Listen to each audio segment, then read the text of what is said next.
Baiklah, Assalamualaikum warahmatullahi wabarakatuh. Sebelumnya, perkenalkan nama saya Ansar Amin dari Teknik Pertambangan Angkatan 2022 dari kelas B Indralaya. Pada kesempatan kali ini, saya akan menjelaskan mengenai corrosibility study atau studi ketercucian batubara, yang di mana studi ini penting untuk mengetahui sejauh mana batubara dapat dipisahkan dari material pengotornya berdasarkan perbedaan densitas. Baiklah, selanjutnya mengenai pengertian dari corrosibility study ini. Corrosibility ini adalah pengujian laboratorium yang memanfaatkan perbedaan densitas antara batu bara bersih dan batu bara kotor. Melalui ini kita dapat mengetahui yang pertama ada berapa bagian batu bara yang termasuk low density atau biasanya berupa batu bara bersih. Yang kedua ada bagian medium density dan yang terakhir bagian high density yang umumnya material pengotor. Hasilnya ini memberikan informasi mengenai kualitas batu bara pada setiap fraksi densitasnya. Baiklah, terdapat tiga tujuan utama pengujian washability ini. Pertama, mengetahui kelakuan semua fraksi batu bara saat dilakukan pencucian dengan berbagai media. Yang kedua, menentukan berat jenis media yang paling optimal untuk proses pencucian. Yang terakhir, mengetahui perolehan batu bara yield yang mungkin dicapai pada fraksi tertentu. Baiklah, selanjutnya merupakan data uji float and sink. Pengujian ketercucian ini dilakukan menggunakan uji endap vakum atau float and sink test. Data yang dihasilkan meliputi pada warna merah ini merupakan fraksi densitas relatif, dan pada warna orange ini merupakan persen berat setiap fraksi densitas relatif, yang dimana didapat dengan membagi berat setiap fraksi dengan jumlah berat keseluruhan fraksi tersebut. Yang ketiga, ada kadar abu pada setiap fraksi densitas relatif. Nah, selanjutnya itu tabulasi data ketercucian. Pada kolom 4 ini merupakan persen berat abu di fraksi terapung pada densitas tertentu terhadap berat contoh total, di mana rumusnya yaitu persen berat setiap fraksi densitas relatif dikali kadar abu pada setiap fraksi densitas relatif dibagi 100.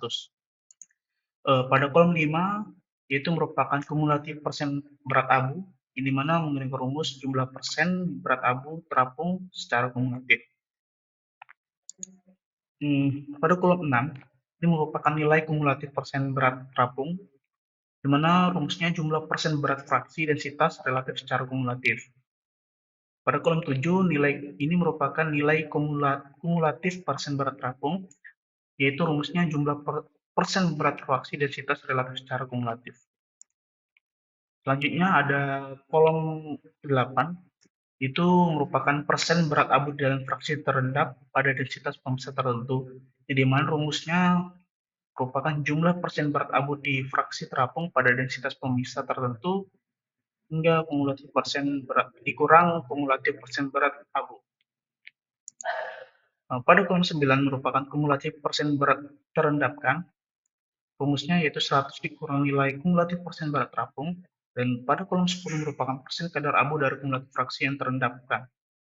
Rumusnya berupa persen berat abu di dalam fraksi terendap pada densitas tertentu dibagi kumulatif persen berat terendap dikali 100. Pada kolom 11 merupakan densitas relatif, mana rumusnya nilai maksimum pada setiap rentang densitas. Pada kolom 12 merupakan persen berat contoh yang densitas relatifnya terletak pada antara plus 0,1 dan 0,1 dari densitas pemisah.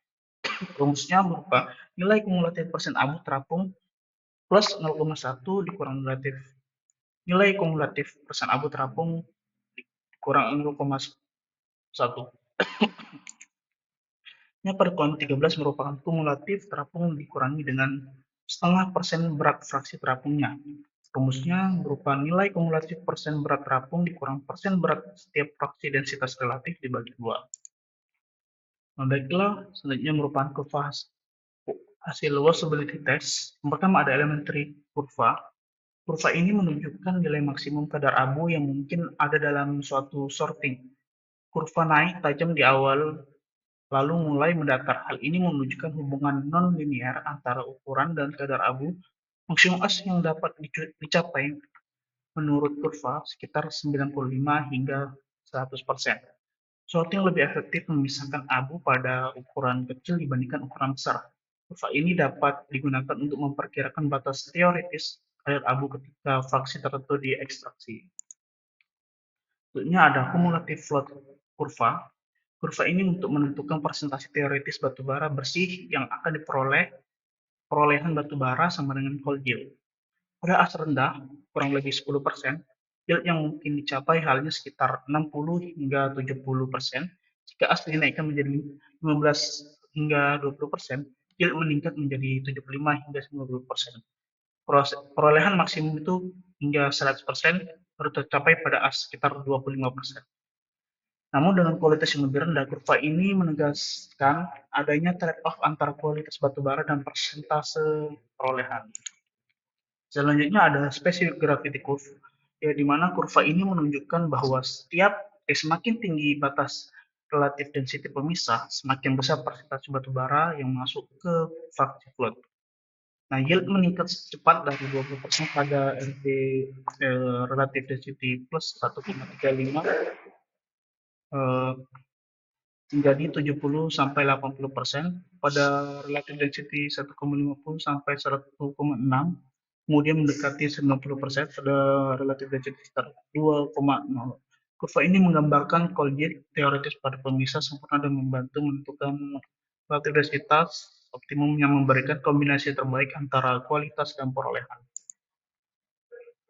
Untuk kurva selanjutnya itu near gravity material kurva. Kurva ini menunjukkan bahwa semakin besar persentase material yang berada dalam selang kurang lebih 0,1 relative density dari spesifik gravity pemisah, semakin sulit juga proses pemisahan dilakukan. Kurva ini terlihat menurun dari relative density 1,8 ke 1,4. Seiring meningkatnya material dekat gravity hingga hampir 50%, yang menandakan pemisahan menjadi jauh lebih sulit pada relative density rendah, kurva ini membantu menentukan seberapa mudah sih atau sulitnya memisahkan batu bara kotor pada batas densitas tertentu.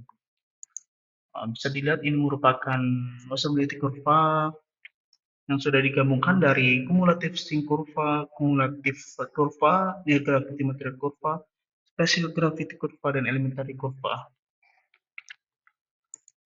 Mungkin itu saja yang dapat saya jelaskan mengenai closability study ini. Kurang lebihnya saya mohon maaf. Saya akhiri. Wassalamualaikum warahmatullahi wabarakatuh.